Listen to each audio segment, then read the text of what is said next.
Magandang umaga po sa ating lahat, JTG family. Bago po tayo magsimula, konting paalala sa ating announcement. Una na po dyan, magkita-kita po tayo tuwing midweek service. Yan po ay ginaganap tuwing Wednesday, alas 7 ng gabi. Magsama-sama rin po tayo every month. Tayo ay may Fuel Night Friday po natin yung ginaganap 7 p.m. dito po sa ating JTG GMA Hall. Also, we would like to encourage everyone at full capacity na po tayo sa ating Sunday worship service. Meron po tayong 8 a.m. at 10 a.m. That's on-site. At nagsusupport tayo online 10 a.m. to 11:30 a.m. at jtg.gma.ph. And finally, we encourage everyone, sumali na kayo sa ating mga small groups. May 3 pamamaraan kung paano po tayo sasali. Meron po tayong Bible study group, discipleship group, at connect group. According to your age, we have youth, young adults, and men's and women's connect group. Simulan na po natin ang ating morning devotion. Muli, magandang umaga po sa lahat.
magnificent, eternally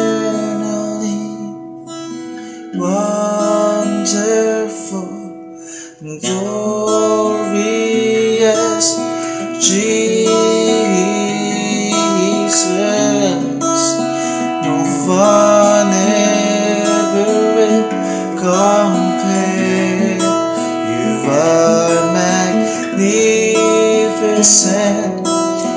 eternally wonderful, glorious Jesus.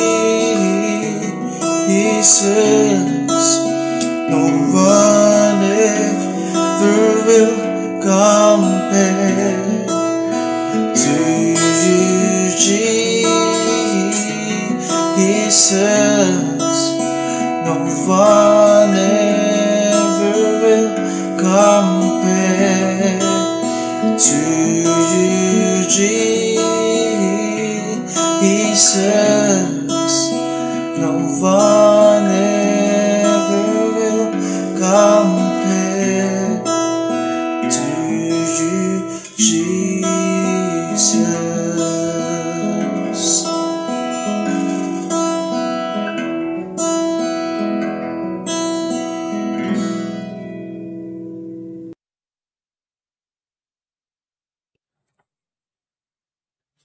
Magandang umaga po sa ating lahat. Tayo po ay mag-aaral sa umagang ito.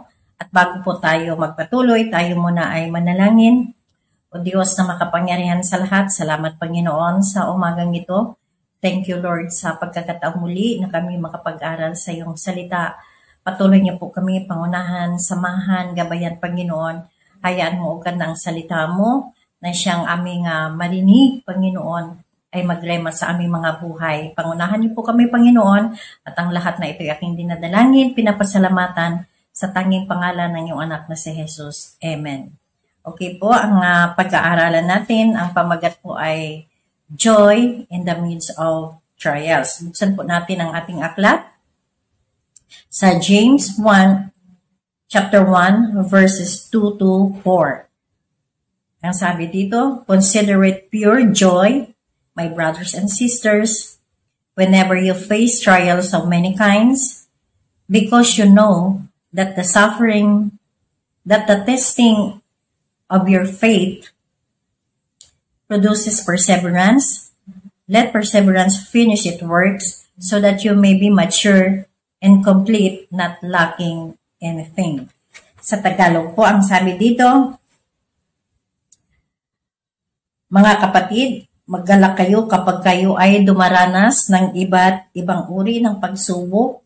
Dapat ninyong malaman na magiging matatag ang inyong pananampalataya sa pamagitan ng pagsubok. At dapat kayong magpakatatag hanggang sa wakas upang kayo'y maging ganap at walang pagkukulang. Yan po ang salita ng Diyos na ating pag-aaralan. So, ito po ay sulat ni James. So, dito po sa sulat ni James ay ito ay kanyang sinusulat pa doon po sa mga believers. Dahil ang sabi niya dito, my brothers and sisters. So, ibig sabihin, mga kapatid sa pananampalataya. Ito po yung kanyang sinusulatan. No? Whenever you face trials of many kinds. So, ito ay nagbibigay siya ng paalala doon sa bawat mananampalataya kung paano po tayo magagalak, no, sa kabila ng mga pagsubok o sa kabila ng ating mga kalungkutan. So, ito po ay pinapaalala sa atin, no, bilang mga Kristiyano, dahil marami po tayong nararanasan na mga pagsubok sa ating mga buhay. So, how to have joy in the midst of trials? Isa sa pinaka-powerful na aspeto ng ating patutuo bilang tagasunod ni Kristo, dahil tayo po ay mga Kristiyano, at kung paano natin sinusunod ang Panginoon. Kung paano tayo nagre-respond sa ating Panginoon sa mga pagsubok at pagdurusa. Mga bagay na kung saan at tunay nating pinapahalagan at paano natin pinaniniwalaan ang kanyang salita at yung ating pag-asa sa kanyang salita. Dahil ang gusto po sa atin ng ating Panginoon ay yung tayo ay umasa at magtiwala sa kabila po ng ating mga naranasan. Dahil kahit yung ating Panginoon, nung siya po ay nandito sa sanlibutan, siya po ay dumaranas po ng matinding paghihirap. Marami din po siyang mga sufferings no naranasan. Siya rin po ay nagtiis. Siya rin po ay nananalangin. Kaya ganun din sa ating mga buhay. Kaya sinabi dito ni James, kung paano tayo magagalak sa kabila po ng ating mga pagsubok. Una, there is joy in trials. Mababasa natin ito sa Hebrew 12 verse 2. Fixing our eyes on Jesus, the pioneer and the perfecter of faith, for the joy set before him, he endured the cross, scorning its shame, and sat down at the right hand of the throne of God. No, tayo ay ang anuman ang ating buhay, yung ating pananampalataya ay lagi nating ituon, anuman yung ating mga naranasan, anuman yung mga hirap, kailangan ituon natin ang ating pananaw sa ating Panginoon. Dahil siya po ang lahat, ang may gawa na ito, at siya po ang may plano. No? Mayroon po siyang purpose sa ating mga buhay, kaya naranasan natin ang mga pagsubok. So, kailangan yung ating pananaw ay lagi sa ating Panginoon. Sa kabila po ng ating mga kapigatan, mga problema, mga naranasan, takot. No?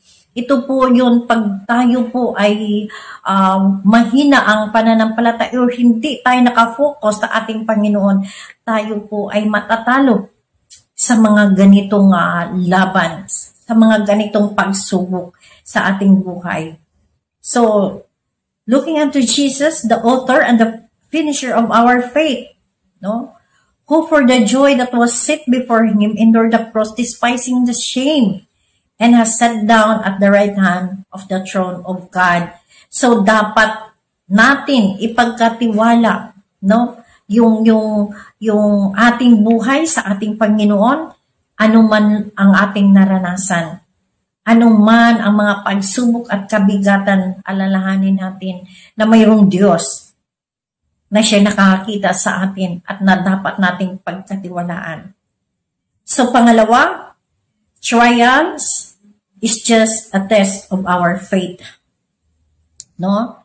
Ito ay pagsubok lamang, no, sa ating pananampalataya kung hanggang saan ba tayo. Mababasa natin sa 1 Peter 1 verse 2-7.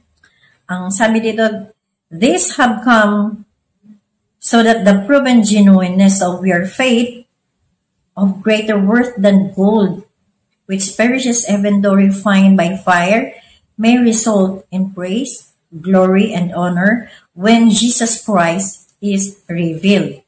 So dito, makikita yung ating tunay na pananampalataya sa mga pagsubok na ito na ating naranasan habang tayo ay sinusubok ng ating Panginoon. Doon po tayo makikilala kung hanggang saan po ang ating pananampalataya, kung gaano po tayo katotoo sa ating pananampalataya at sa mga pagsubok na yan. Diyan natin maranasan, no? Dahil pag nalagpasan natin, diyan natin tunay na makilala ang ating Panginoon at atin siya mapapurihan sa ating mga buhay. Maitaas siya dahil nalalagpasan po natin. Amen po. Yung mga pagsubok, ngunit yung mga pagsubok po na yun ay hindi po natatapos.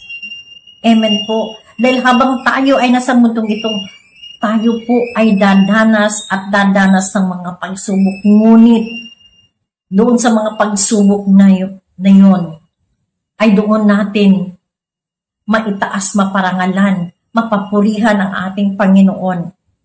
Dahil sa mga pagsubok na yan, lalo po tayong tumitibay. Dahil alam natin na may kasama tayo nandiyan yung ating Panginoon. Pangatlo, testing of faith develops perseverance. No? Diyan natin na malalaman na sa mga kabila ng ating mga naranasan, no, tayo ay nagtitiis. Amen po. Hindi po tayo tumatakas, hindi tayo tumatakbo sa mga pagsubok na katulad ni Jonas na siya po ay tumakas. No, nung siya po ay binigyan ng ating Panginoon na gagawin misyon, binigyan po siya ng matinding pagsubok. Tinakasan niya ito. Ngunit hindi po siya nakakatakas sa paningin ng ating Panginoon. Amen po. So, diyan sa pagtitiis natin, diyan tayo tumatatag. Pang-apat, perseverance leads us to maturity. No? Yung ating mga pagtitiis, lahat, yung mga pagsubok natin, gaano man kasakit, gaano man kahirap, no? Gaano man kabigat. Diyan po tayo tumatatag dahil unang-una, ang pagsubok po ng isang tao habang siya ay tumatanda, no? Lumalalim din ang pagsubok. No? Nagle-level up din ang pagsubok. Diyan po tayo tumatatag dahil ito ay binigay sa atin ng ating Panginoon dahil may purpose po siya. Bakit niya binigay sa atin yung mga ganitong pagsubok? Bakit natin kailangang maranasan ang ganitong mga pagsubok? Amen po. So kailangan natin, no? Kailangan natin magpatuloy, kailangan natin magtiis upang sa mga pagsubok na ito, no? At tayo ay magmamature, no?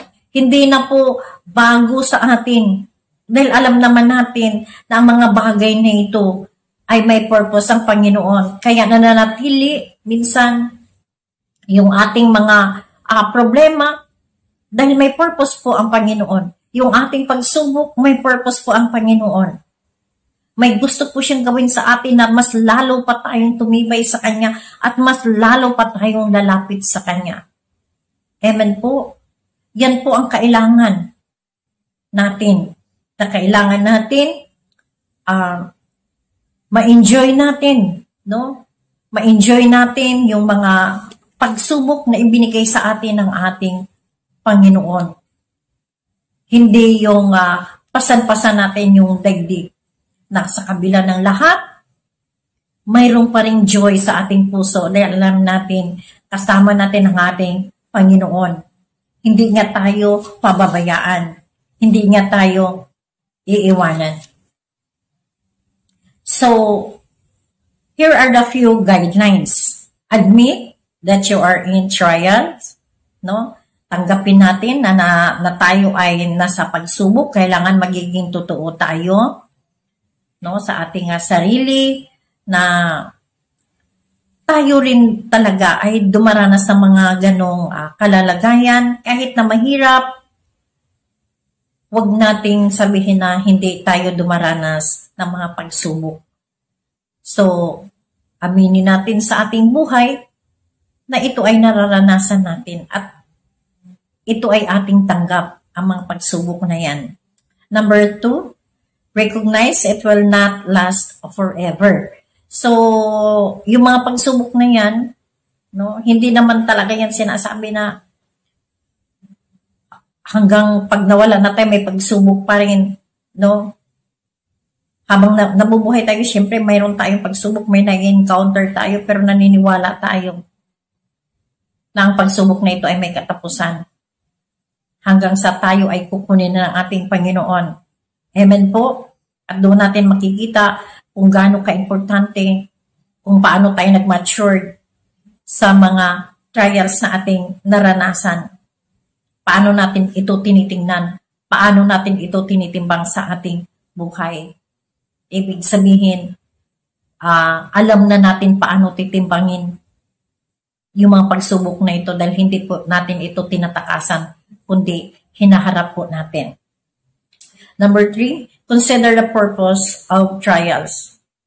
Kung ano man ang purpose sa atin ng Panginoon, kung gaano man ito kahirap, ito ay nagpapatunay lamang kung paano niya tayo kinikinis, kung paano niya tayo inaayos ang ating buhay, kung ano ang value nito sa atin. Amen po. kung paano niya tayo inaayos, no?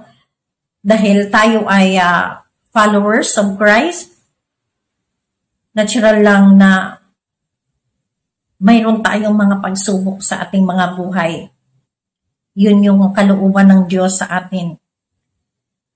Kailangan makita natin kung ano ba ang pinapagawa sa atin ng ating Panginoon. At ito ay malalagpasan ang lahat ng mga paghihirap natin. Number 4, trust. The trials are a pathway to joy.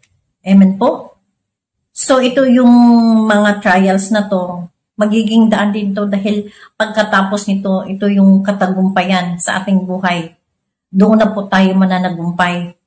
Dahil sa mga pagsubok na ito, makikita natin at the end na tayo ay nananagumpay, tayo ay panalo. Bakit?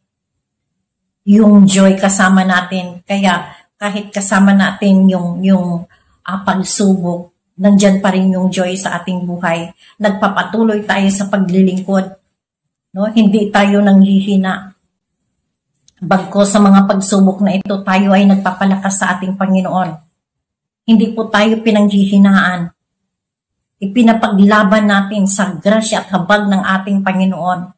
Makapagpatuloy tayo sa paglilingkod sa kabila ng lahat ng ating mga naranasan, sa kabila ng mga alalahan, sa kabila ng mga problema, anumang kabiguan, mga sakit at karamdaman, mayroon pa rin joy. Bakit? Kasama natin ang ating Panginoon. Application, consider your trials as pure joy. Joy and pain can come together. Trust God that our trials have a good purpose. Amen po. Consider po natin to na lahat ng ating mga naranasan ay inaalaw ng ating Panginoon dahil mayroon po siyang nais sa ating mga buhay. Just allow trials because it makes your faith stronger. Ibig sabihin, tayo po ay tumatatag, tayo ay lumakas, tayo ay nagmamature sa mga pagsubok sa ating buhay. Dahil kung bawat pagsubok ay tatakasan natin, hindi po tayo magmamature. Lagi po tayong tumatakas. So, lahat po ng mga pagsubok na nangyari sa atin, ito po ay nagpapatatag sa atin, sa ating pananampalataya, sa ating paglilingkod, na tayo ay patuloy na nagtitiwala sa ating Panginoon. Na sa kabila ng mga trials na ito, mayroong joy na nag-aantay sa atin. Kasama natin sa ating paglilingkod, no? Amen po. Let's face our trials knowing that God allows it for a purpose. Lahat po ito ay kaparaanan ng Diyos. Mayroon siyang nais sa ating buhay na dapat nating masunod. Amen po. Ang sabi ng 1 Corinthians 10:13, no temptation has overtaken you except what is common to mankind. And God is faithful. He will not let you be tempted beyond what you can bear. But when you are tempted, He will also provide a way out so that you can endure it. Amen. So, yung mga pagsubok na daw na ito, lahat ng ating naranasan, ay bilang isang tao, bilang isang Kristiyano, ay lahat po tayo nakakaranas ng pagsubok. Ngunit ang ating Diyos ay tapat, hindi niya tayo pababayaan, kahit anong bigat ng mga pagsubok, anumang problema na ating nararanasan, no? Ito ay tinuro niya sa atin kung paano tayo tumatag, paano tayo matuto, sa kabila may pagtitiis. Amen po. Kailangan po nating magtiis, no?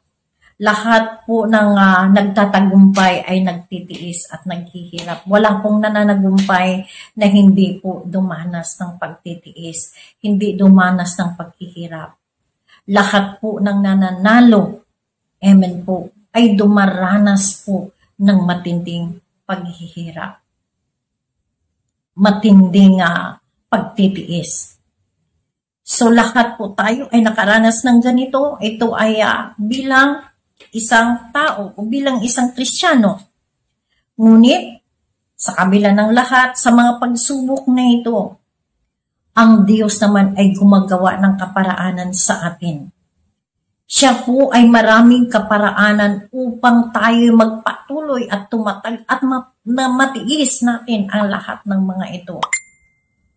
So salamat po sa ating Panginoon dahil nandyan po sa atin na sa kabila ng mga trials na ito ay kasama din natin ang joy. Amen po. Sa paglilingkod natin may kagalakan. Sa ating Panginoon may kagalakan po. So maraming salamat po sa bawat isa na nakikinig. Tayo po ay manalangin sa ating closing prayer. Hallelujah, Lord God. Salamat, Panginoon. Salamat, O Diyos, sa salita mo na itinuro niyo po sa amin, Panginoon, na sa kabila ng mga pagsubok ay mayroong joy, Panginoon, Lord God. Bilang isang mga Kristiyano, Panginoon, hayaan mo, O God, na patuloy kami, Lord, tumatag sa iyo, patuloy kami mag-matured sa iyong mga salita, Panginoon. Ano man ang mga pagsubok na aming maranasan, Panginoon, patuloy niyo po kami patatagin dahil nandyan ka. At dalangin namin, O Diyos, na ang aming mga puso, ang aming mga kaisipan nakafocus lamang sa iyo. At sa bawat pagsubok, Lord, na aming naranasan, Panginoon, may enjoy namin ito, Lord, sa kabila ng lahat. Dahil kasama namin kayo, Panginoon, na siyang magbibigay sa amin ng kalakasan at magbibigay din sa amin, Lord, ng paraan kung paano namin ito malagpasan at mapagtagumpayan. Salamat, O Diyos, sa bawat isa na nakikinig. Ang lahat na ito ay aking dinadalangin, pinapasalamatan sa tanging pangalan ng iyong anak na si Jesus. Amen. Hallelujah, hallelujah. Father God in heaven, nagpapasalamat po kami sa umagang ito na muli. Binigyan mo po kami ng pagkakataon na magpanalangin, makadulog sa inyo, Panginoon ko, Lord God. Hallelujah, hallelujah, Lord. Salamat po sa mga salita niyo na aming napakinggan sa umagang ito, Panginoon ko, Lord God. Pagpalain niyo rin po, Panginoon ko, ang anak mo na naghayag ng iyong mga salita, Panginoon ko, Lord God. Sampu ng kanyang mga mahal sa buhay, Panginoon ko, Lord. Hallelujah, hallelujah. Maraming salamat, Panginoon ko. Sa umagang ito, patawarin mo po kami sa lahat ng aming pagkukulang, pagkakasala na nagagawa sa iyo, Panginoon ko, sinadyaman o hindi sinasadya. Patawarin mo po kami, Panginoon ko, Lord God. Hallelujah, hallelujah. Maraming po salamat, Panginoon ko, Lord God. Hallelujah, Lord. Tinataas po namin sa iyo, Lord God, ang mga anak mo na pinanghinaan, ang mga anak mo na tuluyan na napalayo sa iyo dahil sa iba't ibang uri ng kanilang pinagdadaanan. Ipuin mo muli ang kanilang mga puso na muli makapaglingkod sa iyo, Panginoon ko, Lord God. Palakasin mo muli ang kanilang pananampalataya, Lord God. Kahabagan mo po silang muli, Lord. Hallelujah, hallelujah, Lord. Tanging kayo lang po ang makakapagpabago ng kanilang puso, Panginoon ko, na muli, Panginoon ko, makapaglingkod sa inyo. Hallelujah. Maraming po salamat, Panginoon. Lord, ganun din po, Ama, dinadalangin namin sa iyo. Nabigyan mo kami ng eagerness na maipangalat ang banal mong salita sa mga taong wala pang pagkakilala sa iyo. Samahan mo po kami ng iyong banal na espiritu dahil wala po kami magagawa kung hindi niyo kami sasamahan. Gamitin mo po kaming asin at ilaw sa mga tao na wala pang relasyon sa iyo, lalong-lalo na po ang mga mahal namin sa buhay. Maraming po salamat, Lord God.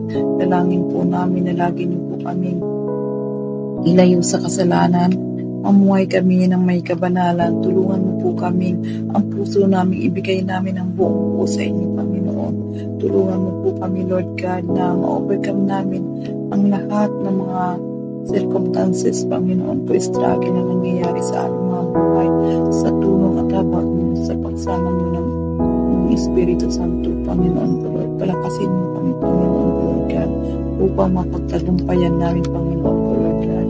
Maraming po salamat. Alam ko, Panginoon ko, Lord God, na ang mga nangyayari sa mundong ito, Panginoon ko, Lord God, natanda na malapit na kayong bumalik, Panginoon ko, Lord God. Kaya naman ang madalangin namin, Panginoon ko, Lord, tulungan mo kami makapaglingkod, Panginoon ko, Lord, na may katapatan, Panginoon ko, Lord, na may kabanalan, Panginoon ko, Lord God. Hallelujah, Lord, hindi namin magagawa, Panginoon ko, Lord God, kung wala kayo, Panginoon po, sa aming piling, Panginoon po, Lord God. Kung hindi mo kami sasamahan, Panginoon po, Lord God. Maraming po salamat, Panginoon po, Lord. Thank you, Lord, for your love and faithfulness sa aming Panginoon po, Lord God.